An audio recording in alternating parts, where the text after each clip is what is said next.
Assalamualaikum warahmatullahi wabarakatuh. Ananda salih-salihah. Apa kabarnya hari ini? Insya Allah semuanya dalam keadaan sehat walafiat ya. Nah, hari ini kita akan belajar mengenai pertumbuhan dan perkembangan manusia. Yuk kita simak videonya. Nah, sekarang Ustazah mau tanya nih sama Ananda salih dan salihah. Apakah Ananda tahu apa itu pertumbuhan dan apa itu perkembangan? Ya, Ustazah akan kasih tahu ya satu persatu mengenai pertumbuhan dan perkembangan. Pertumbuhan yaitu bertambahnya berat badan dan tinggi badan. Pertumbuhan manusia ini terjadi sejak dalam masa kandungan sampai dengan dewasa. Nah, pertumbuhan manusia ini akan berhenti pada saat ia dewasa. Pertumbuhan manusia dipengaruhi oleh faktor makanan, olahraga, serta gen manusia. Contoh dari pertumbuhan yaitu contohnya mulai dari kalian bayi, balita, sampai dengan sekarang kalian udah menjadi anak-anak. Berat dan tinggi badan kalian dengan seiring berjalannya waktu akan bertambah. Misal, bayinya beratnya 3 kg, sekarang udah 32 kg.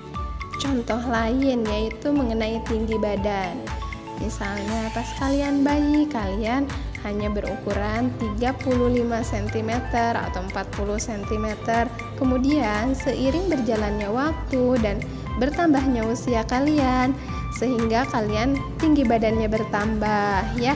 Jadi misalkan 110, 120 dan lain sebagainya.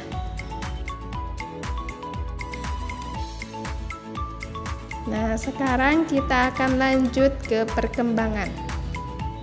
Perkembangan adalah perubahan kecakapan, kematangan fisik, emosi, pikiran menuju kedewasaan. Nah, perkembangan emosi dan pikiran manusia akan terus berkembang.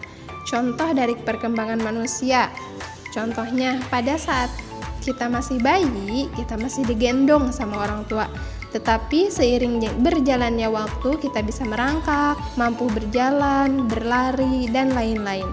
Contoh lain, ketika masih bayi, kita belum mampu memegang dot susu.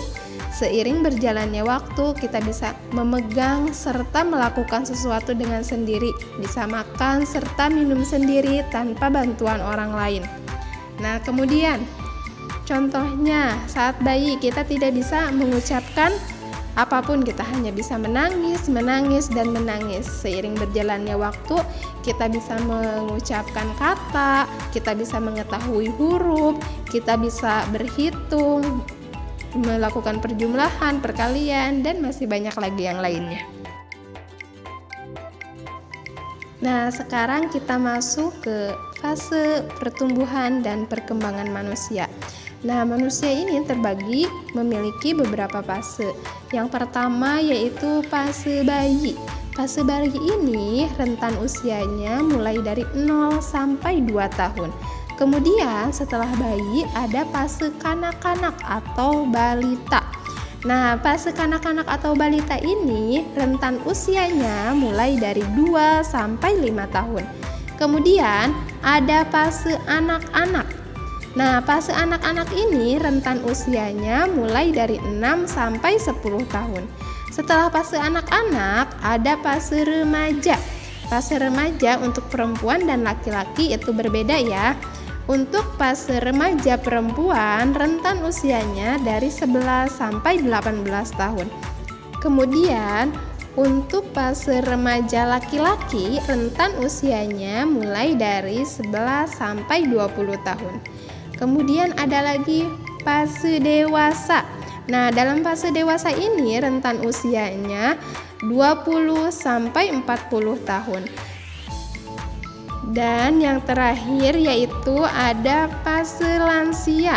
Fase lansia ini rentan usianya dari 50 tahun. Nah, setelah kita belajar tadi mengenai perkembangan dan pertumbuhan manusia, dapat kita simpulkan bahwa pertumbuhan dan perkembangan setiap orang akan berbeda-beda. tergantung dari pola makan, kebiasaan olahraga, bahkan sampai gen atau keturunan dari orang tua. Walaupun kita berbeda dari segi fisik, tetapi kita harus saling menghargai serta menyayangi sesama, karena itu merupakan anugerah yang Allah berikan kepada kita. Jangan lupa untuk selalu bersyukur. Materi kita mengenai pertumbuhan dan perkembangan manusia, Ustazah cukupkan sekian. Mudah-mudahan apa yang Ustazah sampaikan dapat bermanfaat untuk Ananda salih-salihah semuanya. Wassalamualaikum warahmatullahi wabarakatuh, salih-salihah.